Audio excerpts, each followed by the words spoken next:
Assalamu alaikum, students. So this is a review lecture. I wouldn't say it's a detailed lecture on high altitude physiology and what happens in deep sea to the deep sea divers. Again, these are not detailed lectures. Rather, consider this as a review of important points from a assessment point of view.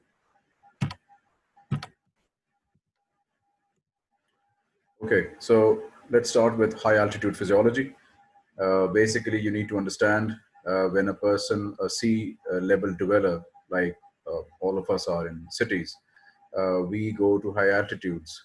There are changes. There are changes in the atmosphere, which then lead to changes in the body, and those changes elicit a sequence of events which is necessary for us to uh, be able to tolerate these high altitudes. And those sequence of events, the adaptation to high altitude, is called acclimatization. And this acclimatization is a very common university question that comes in SEQs, in MCQs, can be asked. Usually, it's actually asked in Vivas quite uh, frequently. So these are basically, I will discuss first what are the changes at high altitude and what are the steps of acclimatization. And then professional climbers or people who want to be climbers, they come across two types of sickness, mountain sickness it's called. One is an acute mountain sickness and the other is chronic. We will touch upon this as well. Okay, so what are the effects of hypoxia? Very briefly, at higher altitude, you must have heard that the air is thin, quote unquote thin. What we mean by that is the oxygen concentration in the atmosphere is low. This is the kind of hypoxia which we call hypoxia, i.e. the atmospheric oxygen tension is low for all the gases, including oxygen. As you go to high altitudes, uh, the pressures come down. So in this scenario, when you breathe, obviously you're not getting enough oxygen to your alveoli, and hence the arterial PO2 will drop as well. So this hypoxia will lead to hypoxemia, which you by now know quite well. And this is the scenario which restricts you from doing your normal daily routine activities like uh, walking briskly.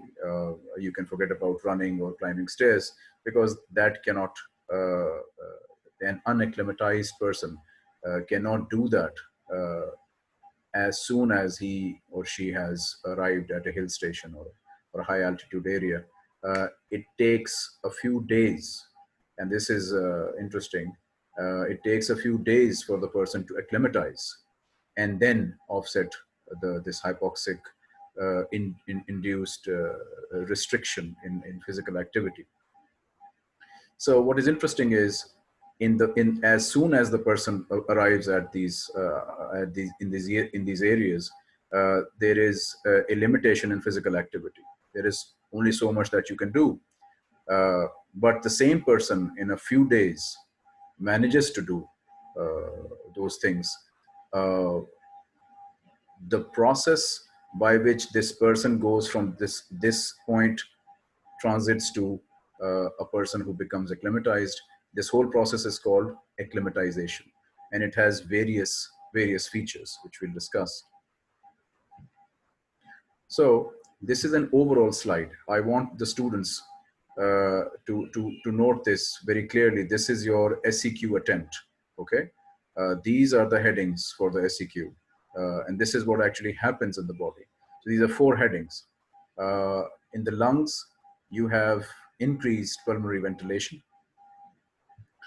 You have increased 2,3 DPG formation in the blood, which causes the hemoglobin oxygen curve to shift to the right. I need not explain this. You have already done this in the oxygen hemoglobin dissociation curve. The increased diffusing capacity of lungs.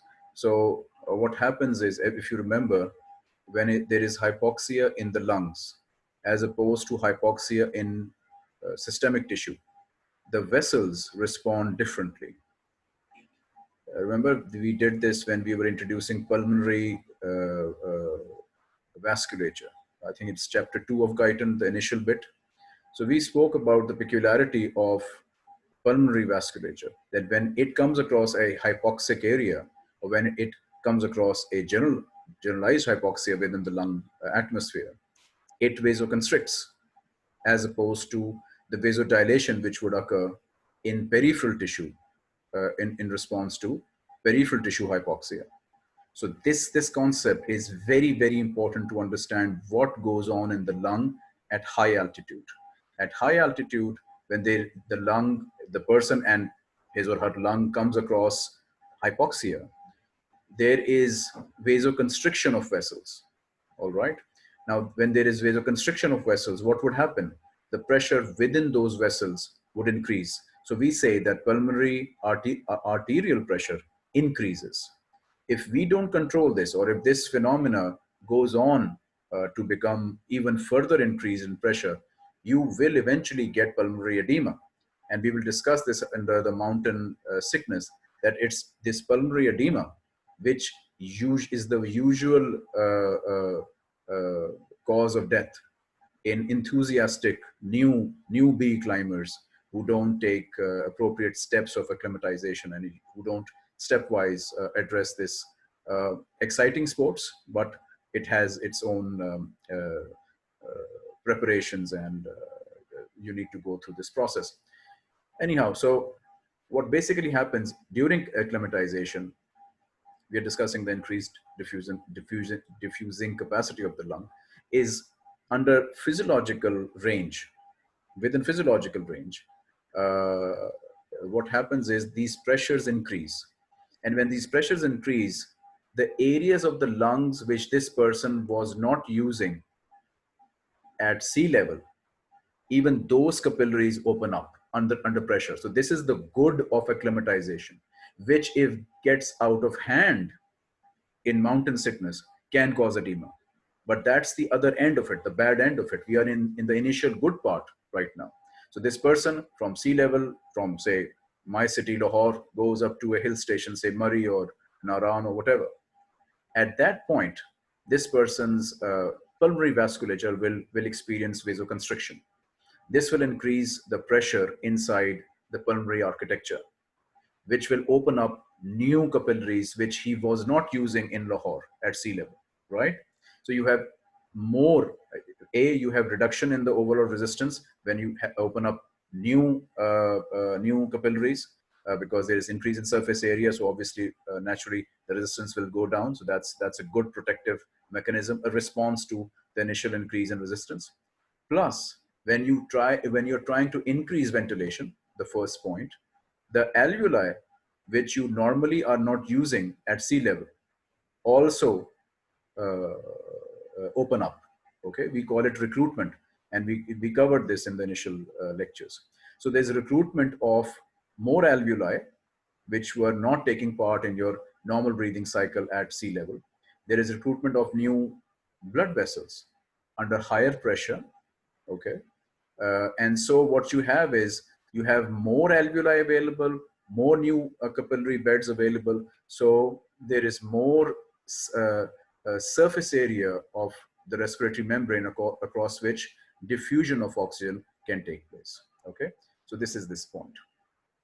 Now, increased number of RBCs, you know that kidneys produce erythropoietin. You've discussed this in blood physiology. Increased vascularity of peripheral tissue. So when you expose the body to extended hypoxia, even of the good variety, because look, even if you pass many days at a high altitude, you can't do anything about the atmospheric oxygen. It's going to be less, right? So when the body continuously gets exposed to low oxygen tension in the atmosphere, what happens is the peripheral tissues start to sprout new vessels. We call it angiogenesis. Okay, so increased vascularity of peripheral tissues, again, more surface area, more blood comes in, more oxygen comes into the tissues. And then a very interesting thing is cellular acclimatization. Literally, all cells relevant to this whole discussion, they increase their mitochondria. And you know, mitochondria is where oxygen is used and all that biochemistry. So more mitochondria, more cellular enzymes for oxidative phosphorylation, and more cellular ability to withstand this low oxygen availability. So oxygen is precious here. So whatever oxygen that enters the body is really consumed properly. Okay, so the whole system becomes very efficient in consuming whatever oxygen it can get in. Having said all of this, these 4 points, be very clear on this. I would bring you back to this increased pulmonary ventilation. And I will tell you, in fact, in a question form, raise this question to you, that there's a problem in increased pulmonary ventilation. And we've done this throughout our live lectures pre-COVID infection, when we used to uh, have live lectures in the college. We discussed that increased pulmonary ventilation has another side, the carbon dioxide side.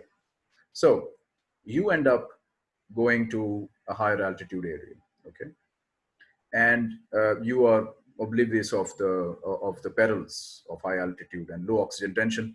So what you do is you start walking briskly, or you go upstairs, or whatever, you increase your physical activity. What will happen?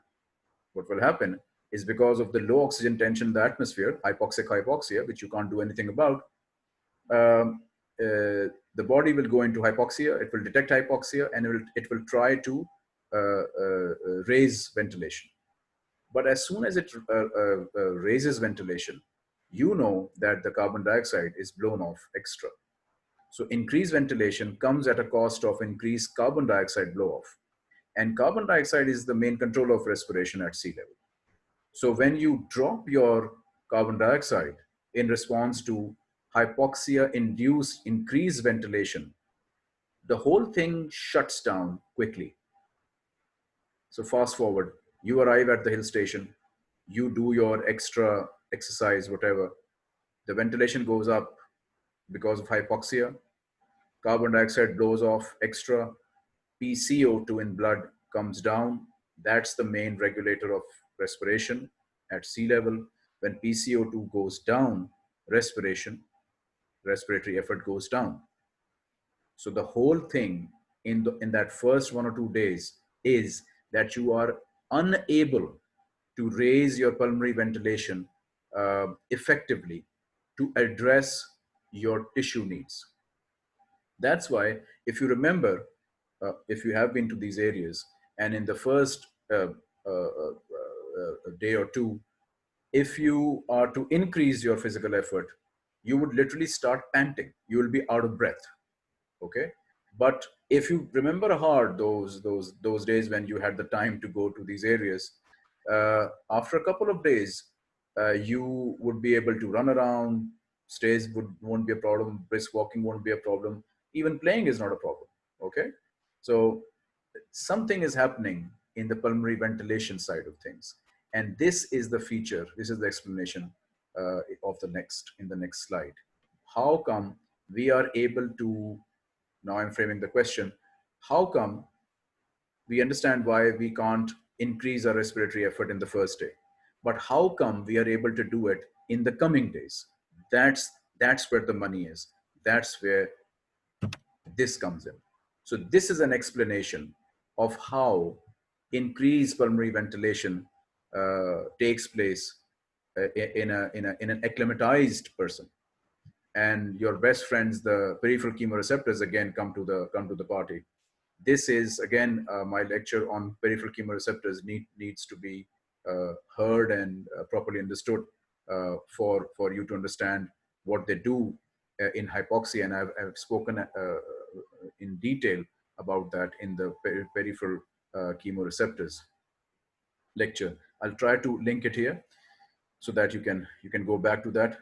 If I'm unable to do that, you can always go in the playlist and just find out the peripheral chemoreceptor lecture and just revise it from there.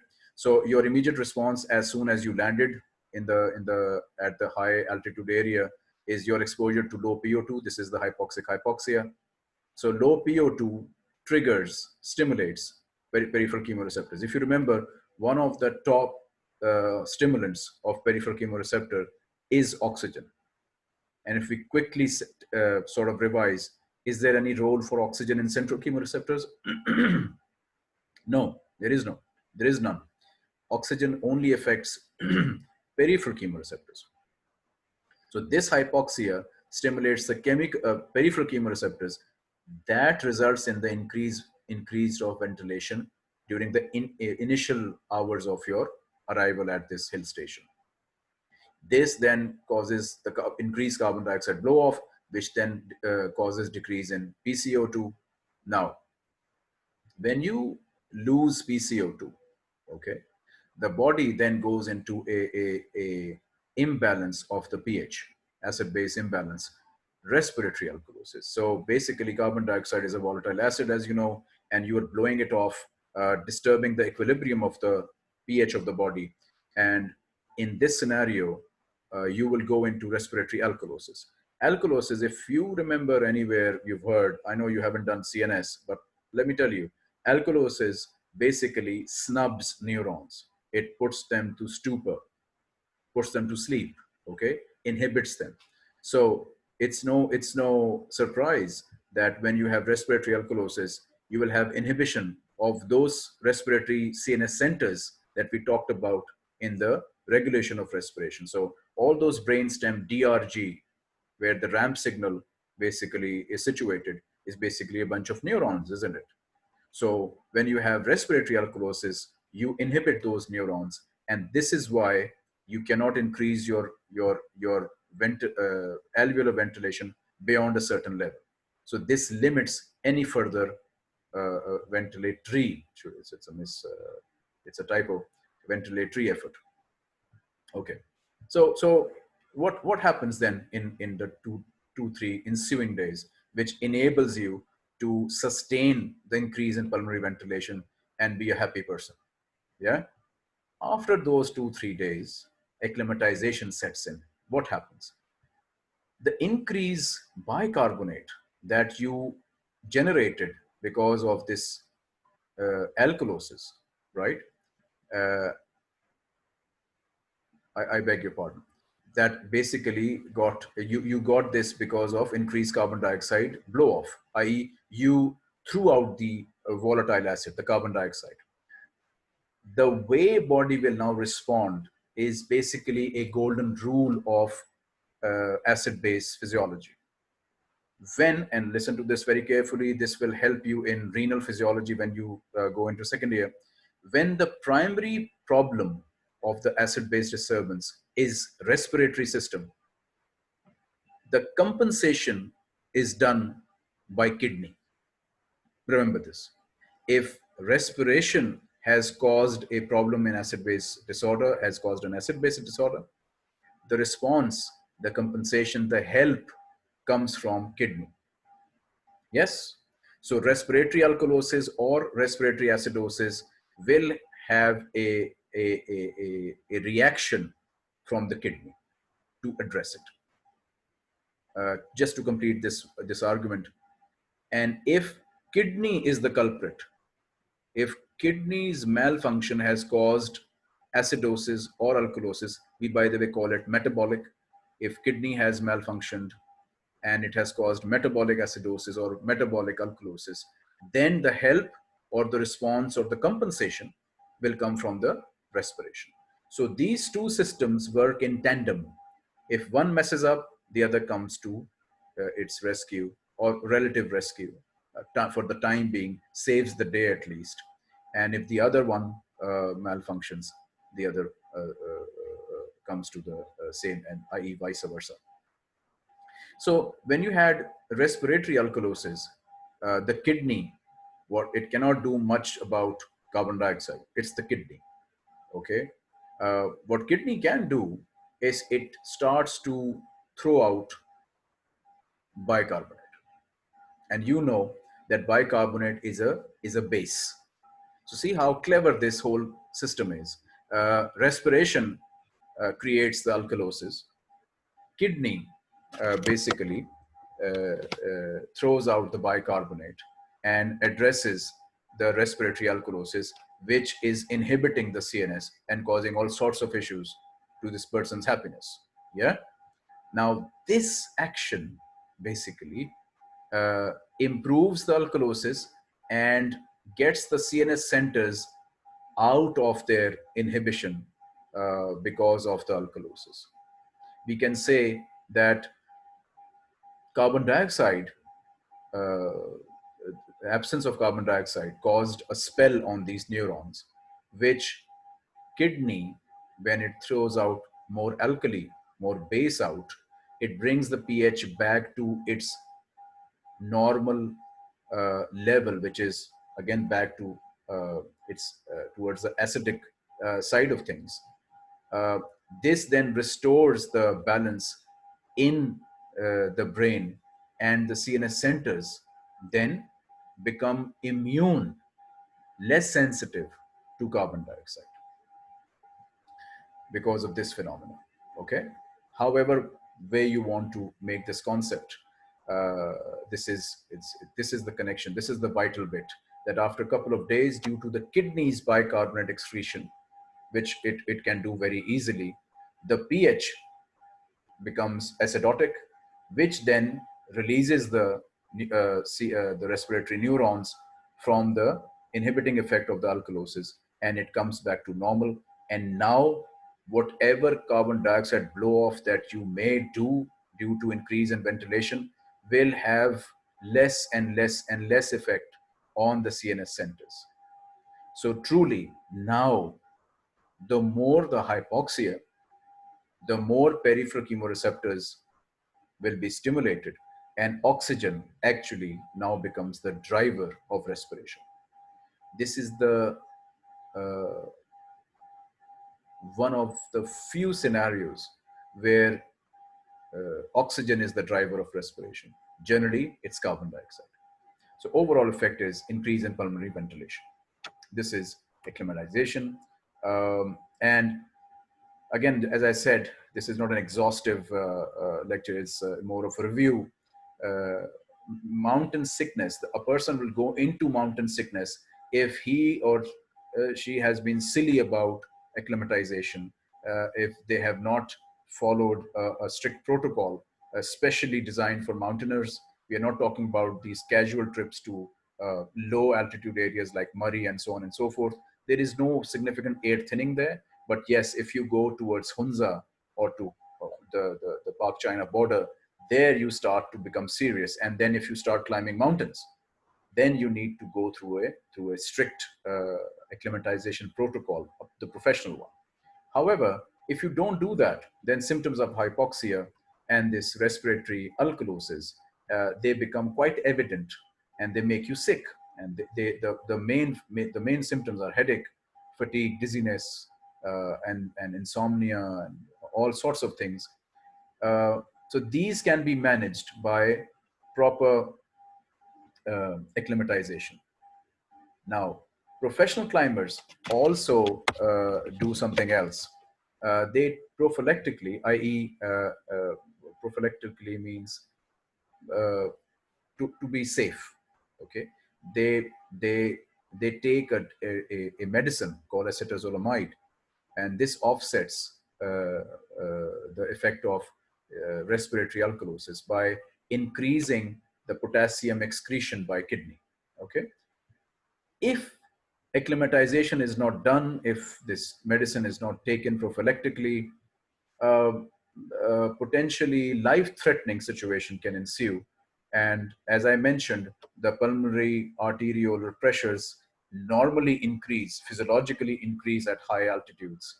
But in scenarios where the person uh, is ascending the mountain very quickly and air is thinning out very quickly, i.e., the hypoxic injury is coming on this person very rapidly, the pressures inside the lungs will increase rapidly again in response to the hypoxia. And pulmonary edema, even cerebral edema, can develop. Now you can imagine cerebral edema is literally uh, uh, uh, fluid oozing out of cerebral vessels. and making the task of oxygen diffusion lengthier, as I have been speaking about. The distance that oxygen needs to travel needs to be optimum. If you increase that, you are asking all sorts of issues. And pulmonary edema. Pulmonary edema also will happen when there is too much pressure, fluid will start oozing out. There's also talk about in cerebral vessels that they become loose. The tight junctions become loose when they're exposed to prolonged hypoxia, and they become leaky. So you are an enthusiastic mountaineer, too enthusiastic for your own good. You don't follow the acclimatization protocols, and you end up, God forbid, uh, not you, any mountaineer goes into pulmonary and cerebral edema. That is very serious, and the solution for this is uh, immediately getting this person to lower heights and administration of oxygen immediately to save his life. Okay. Chronic mountain sickness basically is an exaggeration of acute mountain sickness, where red cell mass and hematocrit would become massive. So normally you would have erythropoietin getting released and increasing red blood cell production, and it's a good thing. But a chronic mountain sickness person would have so much hematocrit that his or her blood flow would be sluggish, too many cells, less plasma as compared. So blood flow will be a problem. So that's a problem. Again, the arterial pressures will become extremely elevated, which will cause more leakage of fluid outside the capillaries, and lung will be literally drowning in its own fluid. Uh, and these pressures, when they are so much high, the the right side of the heart, since it has to pump blood into the pulmonary artery. And pulmonary artery has now experienced more pressure. So the ultimate pressure then comes to the right ventricle. It goes into hypertrophy, okay, because it has to pump against a higher pressure chamber in this case. Peripheral arterial pressure begins to fall because of heart failure. Congestive cardiac failure may set in, and this may lead to death. Now, a quick word about mountaineering. There are some golden rules over there as well. And the main golden rule is you ascend during the day, but you sleep at a lower altitude. So the figure that you may want to remember is 300, around 300 meters. You should not ascend a mountain more than 300 meters during the day. Uh, uh, uh, Even if you were to go higher than this, you should always come back so that the net climb is 300 meters. This is the best way to acclimatize yourself to this sport. Okay. Again, you should have a read of Guyton of these subjects at least to get a good grip on the whole thing. But I think I have hit the critical mass of these concepts up till now. So this altitude business is done with. Deep sea has a couple of interesting, confusing bits. Let me just clear them out in a layman term first. Hyperbarism is not one of those. Hyperbarism is a very simple thing. In deep sea, you have enhanced pressure because by virtue of the water weight on the human body. So to avoid lung collapse, you have to give the person the inhaled air at very high pressures so that the lung can withstand the crushing pressures of the water body, because as you go down into deeper sea, the weight of the water is more, and it obviously pushes the lung inwards. So the inhaling of all those mixed gases that you have to inhale to survive need to uh, happen at a higher pressure than you would have in any part of the world. This higher pressure inflates the lung and keeps it under pressure. Now, these are the conditions which we call hyperbarism. So the lung is normally not accustomed to such pressures just to keep it inflated. we are accustomed to living at sea level, where we don't need a high pressure inhalation and all the time. It's just deep sea conditions where this happens, and this alters the blood gases, this alters the physiology of the human body. So that's one thing. So in deep sea physiology, basically, the atmosphere is called hyperbarism. This is that term. The confusing bit for first year students is these two uh, diseases, these two issues, disorders. One is nitrogen narcosis, and the other is decompression sickness. Now let me just first clear out, both of these two have nitrogen as the culprit, but in totally different ways.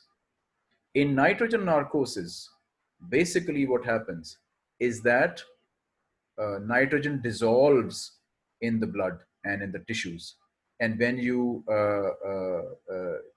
Yani, you go into too much depth, this inert gas at sea level can actually react with your membranes, cellular membranes, to cause all sorts of uh, ionic transport disturbances, just like an anesthetic gas would do. So this happens when you go into the deep uh, and go deeper. Okay, nitrogen narcosis. Decompression sickness is the opposite. It happens when you come out of the depth to the level of the sea too quickly. So nitrogen narcosis, once again, is a problem of going too much deep. Decompression sickness, on the total opposite, is when you try to come up very quickly. There have been cases where the question in professional exam was of decompression sickness, and Mr. Einstein, uh, or Miss Einstein for that matter, wrote down the entire thesis of nitrogen narcosis. Obviously, that was a disaster. And this is the problem with rote memorization. So we've done hyperbarism. I've discussed that. So quickly, nitrogen narcosis. So nitrogen at high pressures in deep sea causes narcosis. Narcosis is alteration in your thinking ability, in the function of the CNS. Uh, and as you can see that at 120 feet in the sea, remember we are going into the sea, deep into the sea, 120, 200, 250, 250 beyond. All right. So at 120 feet, the guy will be like a bit tipsy, okay, like he's uh, high on something, jovial, doesn't care. And no, it's not a good thing. It's a bad thing, because you're in the sea. At 150 to 200 feet, the diver literally becomes a bit drowsy, in and out of consciousness. Further deep, the skeletal muscle strength wanes. This guy would become too clumsy to work, or whatever equipment he's using, he or she will be unable to use that equipment. Would become sort of unaware of its, like, of his or her surroundings, and so on. And beyond 250 feet, this guy will be like a fish, useless. Okay. So this is nitrogen narcosis, the raptures of the depth. This is why, because nitrogen at really high pressures, under high stress, dissolves in the membrane, which it doesn't at sea level. At sea level, even though it is the most populous gas in the inhaled air, mixed air, it doesn't do anything. It just goes along the alveoli, goes on into the blood, just has a drive around the body, and is exhaled, no problems. But in this scenario, nitrogen narcosis, deep sea, going deeper, it starts to dissolve. It starts to react with the membranes, altering the ionic channels and causing problems in the action potentials, the way cells work, you can imagine. And this is what happens to this person: increasing levels of CNS dysfunction, and eventually becoming totally clueless. This little box here is good. You may see this if you go at sea on cylinders which the divers use, maximum operating depth. So this, if you see this sign, so this cylinder is basically designed for a dive up till 90-meter depth of the sea, and it's a mixture of 14 units of oxygen to 58 units of nitrogen. So mixed gases, and this is how uh, they prepare the divers for deep sea diving. And to avoid any narcotic effect, uh, these cylinders are of different intensity. So that's an introduction to natural narcosis. Uh, Again, on the contrary, you have decompression sickness. It has many labels: Cason's disease, Bend's disease, decompression sickness. It's really the same thing. So when you are going in depth, so 0 feet is you have 1 liter of approximately 1 liter of nitrogen in your tissues. You go under 33 feet of water, the dissolved nitrogen becomes 2 liters, 100 4 liters, 200 7 liters, 300 10 liters of nitrogen dissolved in body fluids. Okay, now what happens is it's not doing anything to you. Okay, this dissolved oxygen is not reacting, it's just dissolved. You just need to get rid of it. What happens is when you come out uh, of the depth, say for example this 300 feet, okay, you now gradually come up. What will happen? The gas will will start to come up like that, and it will be inhaled, exhaled, exhaled. It will be exhaled in gaseous form. Okay. However, if you were to do it quickly, what would happen? There will be immediate decompression of the body. So the body will suddenly, it was at this depth. You rapidly went to, ascended to this depth. Okay. This rapidity will cause escaping of nitrogen as bubbles, because you immediately decompressed. It is a gas. It was dissolved in liquid, but it is a gas. So as soon as you were holding it, like say for example under a piston of pressure, you immediately let go of the piston. It will assume its gaseous state and try to escape. That will form a bubble in the liquid, and bubbles inside the body, as you can imagine, are problematic. Okay. So this whole thing, the sudden drop in pressure, uh, uh, forms bubbles, and if proper decompression is not done, these bubbles can cause all sorts of problems. So look at this. This guy will be crying of pain when he comes out of water, because the bubbles would go into the joints and cause cessation of blood supply, resulting in ischemia, and ischemia is painful. It will have all sorts of issues with CNS, with dizziness or even collapse or even unconsciousness, maybe death, because the small bubbles will go and clog the arteries. Basically, you have to understand, just visualize these bubbles going, playing havoc inside the circulation of this human being. And then of course respiration, these micro bubbles clogging the lung capillaries and causing all sorts of dyspnea, pulmonary edema, and again death, because pulmonary edema is a medical emergency. If it's severe, it can almost always lead to death. So how do you prevent it? Scuba, not Scooby-Doo, no, scuba diving. Okay, so scuba diving basically is the necessary kit, that it's pressurized kit with proper cylinders to give you protection against any decompression sickness.